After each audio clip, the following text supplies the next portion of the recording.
경제 현안을 보다 쉽게 풀어보는 경제 읽기 시간입니다. 오늘도 다양한 경제 이슈들 김대호 경제학 박사와 함께 짚어보겠습니다. 어서 오세요. 네, 반갑습니다. 예, 검찰이 SM 엔터테인먼트 시세 조종 의혹을 받고 있는 김범수 카카오 경영쇄신위원장에게 구속영장을 청구했습니다. 앞선 소환 조사 당시에 검찰이 김범수 위원장이 시세 조종을 지시하거나 승인했는지 여부를 집중적으로 확인을 했다고 하는데 관련해서 좀 단서를 잡았다 볼 수 있을까요? 예, 우리가 매일같이 쓰는 카톡, 예. 그 카톡을 창업하고 지금도 실질적으로 경영을 총지휘하는 그 카톡의 김범수 이 경영쇄신위원장, 직책은 경영쇄신위원장이지만 네. 실제로 대주주이고 오너입니다. 이분이 검찰에 의해서 구속영장이 청구되는 상당히 이례적인 사건이 터졌는데요. 그 혐의도 경제계에 상당히 충격파를 던지고 있습니다. 이 김범수 회장에 대해서 전 회장이죠. 전 회장에 대해서 이렇게 구속영장이 청구되게 된 이유, 검찰이 밝히고 있는 내용은 자본시장법 위반입니다. 이 자본시장이라는 것은 공정한 증권시장의 유지를 위해서 시세 조정을 하면 안 된다라는 이런 내용 등을 담고 있는데요. 작년에 기억하실 겁니다. 이수만이라는 분.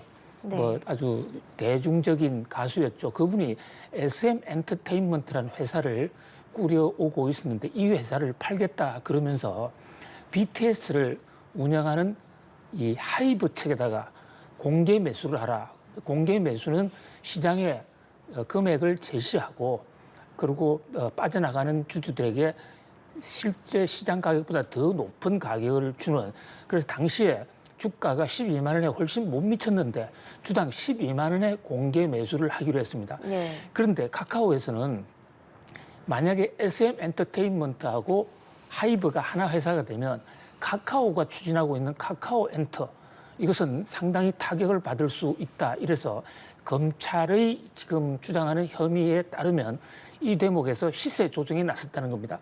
한마디로 하이브가 12만 원에 SM 엔터 주식을 사지 못하도록 의도적으로 수천억 원을 동원해서 가격을 올려버린 거죠. 그렇게 되면 주식 투자자 입장에서는 12만 원에 SM 보유 주식을 하이브에 넘길 이유가 없게 됩니다. 그래서 결과적으로 하이브가 인수에 실패했고 그래서 그 실패한 이후에 카카오가 SM 엔터를 인수했어요. 예. 자, 이 대목에 부정행위가 있었다고 검찰은 판단하는데 만약에 이게 부정행위가 사실이라면 이것은 자본시장의 근간, 특히 증권시장의 근본을 뒤흔드는 중대 범죄일 수가 있습니다. 네, 카카오가 현재 이 SM엔터 시세 조종 의혹뿐만이 아니라 여러 가지 의혹이 있거든요. 카카오티 블루 콜 몰아주기, 가상화폐 횡령과 배임 등이 있는데 이런 사법 리스크들이 그룹에는 어떻게 작용할까요?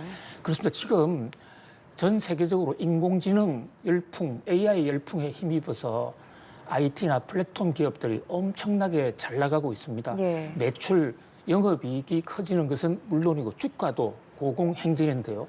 유독 우리나라의 카카오는 지금 주가가 수년 내 최저치, 아주 지하실 밑에 계속 이래 하향 추락을 하고 있는 이런 상황이거든요. 이런 게 지금 앵커님 말씀하신 대로 카카오의 사법 리스크, 카카오가 불법을 하지 않았느냐 해서 검찰 당국, 경찰 당국으로부터 수사를 받고 있는 이런 모습들이 지금 주가에도 악재가 되고 있는데요. 네. 우선 대표적으로 카카오 택시가 콜을 몰아주기, 그러니까 자기들한테 돈을 좀 더 주면 예.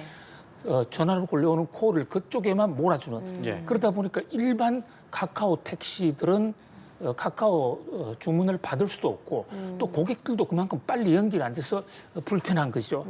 그 밖에도 또 어떤 이 각종의 여러 가지 어떤 독직 사건에 지금 연루가 되어 있거든요. 네. 그리고 가상화폐를 일부 횡령했다는, 또 배임했다는 혐의도 있습니다. 그런 와중이다 보니까 주가가 급락하고 AI 인공지능 시대에 적극적으로 대처를 못하는데 이번에 김범수 회장이 정말로 구속이 된다고 그러면 이것은 우리나라 플랫폼 산업에 아주 중대한 변곡점이 될 수도 있을 것으로 보여집니다. 예, 추후 진행 상황 지켜봐야겠고요. 금리 얘기로 가보겠습니다. 트럼프 전 대통령이 11월 대선 전에 기준금리를 낮춰서는 안 된다, 해서는 안 될 일이다라고 표현을 했는데 마음 같아서는 한번 직접 묻고 싶은데 왜 그런 얘기를 했을까요? 어떤 의미일까요? 예, 트럼프 대통령 사실 사석에서 이런 얘기를 여러 번 해왔는데요. 예. 그때 밝힌 트럼프 대통령이 11월 이전에 금리 인하를 하면 안 된다라고 지금 공개 천명하고 있는 그 이유 한번 과거를 회상해 보면요. 예. 트럼프 대통령이 얘기하는 지금 금리 인하 구상에 대해서 제롬 파월 연준 의장이 바이든 대통령 편을 들고 있다 이렇게 보고 있는 것입니다. 무슨 얘기냐면 지금 바이든 대통령의 가장 경제적으로 큰 악재가 물가가 높다는 사실이에요. 물가가 높아서 민심이 이반하고 지지율이 많이 떨어졌습니다. 그 대목을 트럼프 대통령이 치고 들어와서 내가 대통령이 되면 물가도 낮추고 성장도 높이겠다 이렇게 주장을 해왔는데 예. 현재 지금 제롬 파월 연준 의장이 금리 인하를 할 것 같은 그 금리 인하에 깜빡이를 켜고 있거든요. 예. 왜 11월 이전이냐? 11월 둘째 주에 이 대통령 선거가 있지 않습니까? 예. 대통령 선거 전에 금리를 낮추지 마라. 왜 이냐면요. 첫 번째 정치 전략 전술상으로는 만약에 지금 금리를 낮추어 버리면 아하 바이든 대통령의 물가 인하 노력이 성공했구나. 이렇게 국민들한테 인식이 될 수 있다. 예. 그럼 이건 정치적으로 개입한 거 아니냐? 그 중앙은행의 정치적 개입이다. 그다음에 경제 이론적으로 놓고 볼 때는요. 지금 미국의 물가가 조금 떨어졌다고는 하지만 여전히 3%고 또 성장률도 굉장히 높습니다. 이런 상태에서는 지금은 물가를 억제하는 데 더 노력해야 된다. 그러니까 자기가 취임할 때까지는 긴축 정책을 더 펴라. 금리 내리지 마라. 그리고 자기가 취임하면 11월 달에 대선 이후에 금리를 내리는 것은 정치 개입으로 보지 않겠다. 어떻게 보면 미국의 금리 인하가 미국 대선 전에 아주 뜨거운 감자, 초미의 경쟁 어떤 이 이슈가 되는 모양인데요. 이 제롬 파월 연준 의장, FOMC 의장은 트럼프 대통령이 의장을 시켜줬습니다만은 바이든 대통령이 중간에 중임을 시켜줬거든요. 예. 그러니까 이 두 사람의 정치인들의 뜻을 다 맞춰줘야 되는 그런 상황으로 매우 곤혹스러운 입장인데 과연 제롬 파월 연준 의장 지금 뉴욕 증시에서는 금리 인하가 내일 모레 임박했다고 보고 있는데 네. 이 대목에서 트럼프 대통령의 반대를 무릅쓰고 9월 달에 금리 인하를 할 것인지 그렇게 되면 트럼프 대통령의 이 만약에 당선됐을 때 파월을 해임하거나 재임을 안 시킬 수가 있기 때문에 제롬 파월 연준 의장으로서는 굉장히 복잡한 아주 선택이 아주 곤혹스러운 그런 상황이 제기되고 있는 것으로 보여집니다. 예, 파월 연준 의장이 오는 2028년까지 임기를 마치도록 두겠다라고 얘기를 하면서 다이먼 JP 모건 체이스 CEO를 재무부 장관으로 고려하겠다라고도 얘기를 했거든요. 이 네. 부분은 어떻게 들으셨습니까? 이 대목도요, 굉장히 경제에 주는 파급 효과가 큰데요. 예. 우선 차기 재무장관 후보까지 얘기한다는 것은 트럼프 대통령의 어떤 재집권 가능성, 자신감 이런 게 피격 사건 이후에 굉장히 높아졌다. 예. 이렇게 볼 수가 있습니다. 자, 그것 때문에 뭐 뉴욕 증시 주가도 지금 크게 요동치고 있습니다만은 예. 자, 다이먼 JP 모간 회장이 어떤 분이냐? 우리가 흔히 제롬 파월 연준 의장, 미국 중앙은행 총재를 가르쳐서 세계의 경제 대통령이라고 얘기합니다. 이 금리를 조정할 수 있기 때문에 그 금리, 미국의 금리 조정으로 세계 경제를 움직인다. 그런 면에서 연준 의장을 경제 대통령이라고 그러는데 뉴욕 증시에서는 그보다 높은 경제 대통령보다 더 높은 월가의 황제가 있습니다. 그 황제가 바로 JP 모간이라는 투자은행의 대표거든요. 역사적으로 미국의 금융 위기 때 JP 모간이 돈을 풀어서 엄청나게 많이 살렸고 지금도 JP 모간이 세계에서 가장 큰 은행으로 그 영향력이 큽니다. 또 다이먼이라는 분은 상당히 존경받고 있는 인물이고 금융계에서도 큰 손 중에 큰 손이죠. 이런 분들을 금융시장에 총책인 재무부 장관으로 데려오면 월가 황제를 데려온다면 트럼프 대통령의 경제 정책에 대한 국민들의 신뢰도가 급격히 올라갈 수 있으리라는 이런 판단을 트럼프 대통령은 전략적으로 한 것으로 보이고요. 또 실제로 다이먼 JP 모간 CEO가 최근에 트럼프 대통령의 통치력 걱정할 거 없다 하면서 트럼프 대통령을 조금 밀어주는 그런 모습도 보였거든요. 예. 그렇게 된다면 뭐 실제로 다이먼이 재무장관이 될 수도 있고 이 대목은 시장에서도 금융시장의 수장인 뭐 일반 관료나 지금 제닛 옐런 재무장관처럼 학계 출신이 아니라 월가의 황제가 온다면 금융시장의 안정성이 더 높아지지 않을까 이런 얘기. 또 파월을 임기 보장한다는 얘기는 자 금리 인하를 하지 않는다는 조건으로요. 11월 전에 금리 인하하지 않는다면 보장한다. 그것은 통화금융정책의 금리 정책에서도 일관성 있는 것을 나가겠다. 국민들의 안심을 유도하고 있다. 이렇게 볼 수 있겠습니다. 네, 이런 가운데 뉴욕 증시가 연일 뜨겁습니다. 하루가 멀다 하고 최고치를 경신하고 있는데 이번에는 다우 지수가 2% 가까이 오르면서 사상 최고치를 경신했거든요. 시장에서는 그만큼 금리 인하에 대한 기대감이 큰가 봐요. 예, 이 대목은요, 좀 뜯어볼 필요가 있습니다. 무슨 얘기냐면요, 뉴욕 증시가 올랐다고는 하지만 예.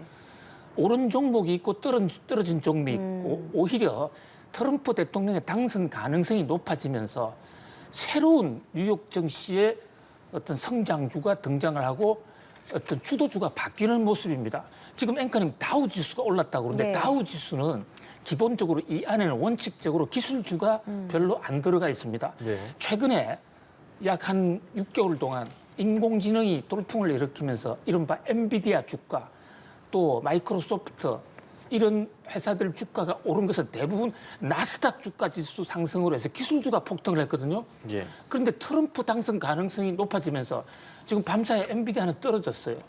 그러니까 빅테크 기술주는 좀 주춤하고 대신에 다우 지수가 올라간다. 다우 지수는 전통 산업주가 많이 들어가 있습니다.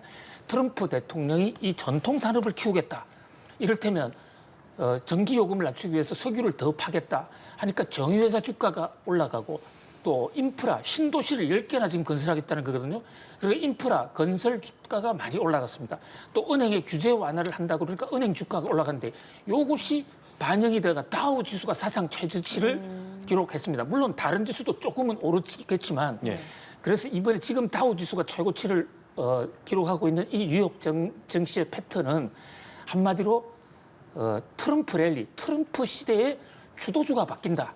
이런 것을 볼 수 있는 금리 인하의 호재보다는 그것도 물론 있겠지만은 트럼프의 경제 정책 영향력이 정권 시장에 아주 폭풍 같은 영향을 주고 있다. 이렇게 볼 수 있겠습니다. 예. 그럼 앞에서 얘기했던 트럼프 전 대통령 금리 인하 자제하라고 한 이 발언도 지금 시장에 영향을 좀 상당히 줄 것 같네요. 그렇습니다. 그런데 지금 금리 인하를 자제하라는 얘기지만 그 금리 인하가 하지 말라는 얘기가 아니라 11월 전에만 하지 말라는 거거든요. 아, 예. 그러니까 지금 아무리 빨라도 제롬 파월 연준 의장이 9월 달에 할 수가 있는데 지금 FOMC가 9월 달에 예정돼 있는데 그 9월 다음에 FOMC가 11월 달에 한 번 연기하라는 겁니다. 아. 그러니까 이것이 시장에 큰 영향을 줄 것으로는 보이지 않습니다. 트럼프 대통령이 돼도 금리 인하를 하는데 결국 금리 인하가 한 달, 2달 정도 늦어지는 거에 불과하다. 그런데 또 제롬 파월 연준 의장은 자기는 정치를 모른다. 그리고 금리 정책은 정치와는 무관하게 거시경제 지표에 따라 소신 있게 하겠다. 11월 대선과 관련 없이 물가가 떨어지고 고용 지표가 하향하면 그때는 금리를 내리겠다 했기 때문에 시장에서는 뉴욕 증시에는 지금 트럼프 대통령의 11월 대선 전에 금리 인하 하지 마.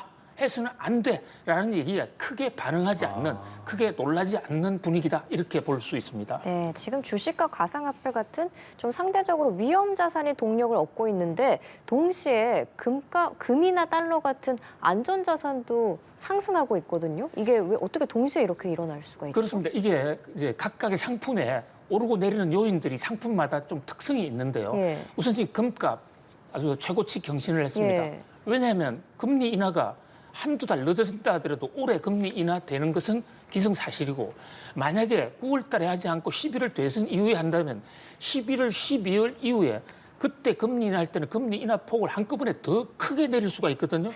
자, 그렇게 되면 이 금값은 달러하고 서로 반비례 관계에 있는데요. 금리가 내려가면 달러 가치가 떨어집니다. 그러니까 앞으로 두세 달 내에 투자를 감안할 때는 지금쯤 금을 사는 게 현명하다. 이렇게 생각한 투자자들이 많아졌고요. 예. 자, 비트코인은 위험 자산인데 왜 이거 많이 사느냐? 이것은 시장의 수요 공급 원리에 무관하게 트럼프 대통령 스스로가 나는 가상화폐 대통령이다. 내가 당선되면 바이든 대통령의 소극적인 가상화폐 지원 정책 다 철폐해버리고 내가 비트코인 올리겠다. 지금 이렇게 구체적으로 주장하고 있거든요. 예. 또 하나 이번에 지금 이 트럼프 대통령이 선거 운동을 할 때 기부금을 받고 있습니다. 그런데 역대 대통령 중에서 처음으로요. 비트코인으로도 지금 그 기부금을 받기 시작했어요. 예. 그러니까 이런 대목이 트럼프가 대통령이 되면 비트코인의 어떤 천하가 오는 것이 아닌가 그런 기대로 해서 주가가 그러니까 가상화폐 가격이 오르고 있고 증권 시장에서도 이 비트코인 ETF 주가가 크게 오르고 있다. 한마디로 트럼프의 가상화폐 사랑이 비트코인 가치를 끌어올리고 있다. 이렇게 볼 수 있겠습니다. 예. 한편 부통령 후보로 벤스 상원 의원이 지명된 후에 중국하고 유럽에서는 좀 우려를 하고 있거든요. 이건 왜 그런 걸까요? 그렇습니다. 예, 일각에서는요. 트럼프가 벤스를 상원 의원을 부통령으로 지명한 것에 대해서 벤스가 트럼프를 빼닮은 어떤 후계자다 이렇게 얘기하지만 사실은 정치 사상적으로 보면요.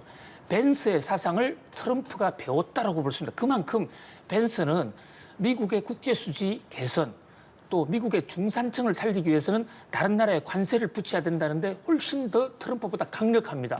그러니까 벤스가 부통령이 되면 트럼프는 힘을 얻고 중국이나 유럽에 대해서 관세를 굉장히 높일 거예요. 실제로 오늘 관세를 우선 지금 당선되자마자 관세를 높이겠다는 공약까지 발표했습니다. 그렇게 되면 무역 전쟁은 더 커질 것이고 전 세계의 이 무역을 둘러싼 갈등은 상당히 심각한 그런 혼전 양상을 보일 것으로 예상이 됩니다. 네, 트럼프 전 대통령이 바이든 행정부가 TSMC 등에 지급하는 보조금을 문제 삼기도 하고 또 IRA 폐지 가능성도 언급을 했는데 트럼프가 쏟아내는 이 발언들이 현재 바이든 행정부가 추진하는 일들과는 좀 결이 다르잖아요. 그럼 국내에 어떤 영향을 미치게 될까요? 예. 뭐 굉장히 겸손하시고 점잖으니까 결이 다르다고 표시하는데 뉴욕 증시 사람들은 네. 결이 다른 정도가 아니라 천지가 개벽하는 완전히 180도 다른 정책이 지금 대기하고 있다 예. 이렇게 오거든요. 우선 트럼프 대통령은 파리 협약에서 바로 탈퇴한다고 공약하고 있습니다. 파리 협약이라는 게 지구 기후를 보호하기 위해서 탄소 중립, 기존에 탄소를 많이 배출하는 석유 이런 거 안 된다. 그래서 사실 배터리가 중요해진 건데 전기차가요. 그래서 배터리와 전기차에 돈을 대주겠다는 게 IRA입니다. 트럼프 대통령이 그거 당장 없애버리고 석유를 더 파겠다. 이러니까 지금 우리나라가 저 대목에서 혜택을 많이 받아왔거든요. 그런 면에서 상당히 타격을 받을 수가 있다. 산업 정책이 180도까지는 안 하더라도 상당히 많이 변화할 것으로 보입니다. 트럼프가 당선된다면. 예. 그다음에 TSMC 대만의 반도체 회사인데요. 트럼프는 이런 얘기했습니다. 대만에 있는 모든 반도체 회사 미국으로 옮겨라. 그렇지 않으면 반도체 보조금 안 주겠다. 안보 위협을 생각해서 아예 트럼프는 대만 반도체를 미국으로까지 끌어들이려 하는 강력한 정책을 펼 것으로 보여집니다. 예. 오늘 경제 이야기 김대호 경제학 박사와 함께 다뤄봤습니다. 오늘 말씀 고맙습니다. 고맙습니다. 고맙습니다.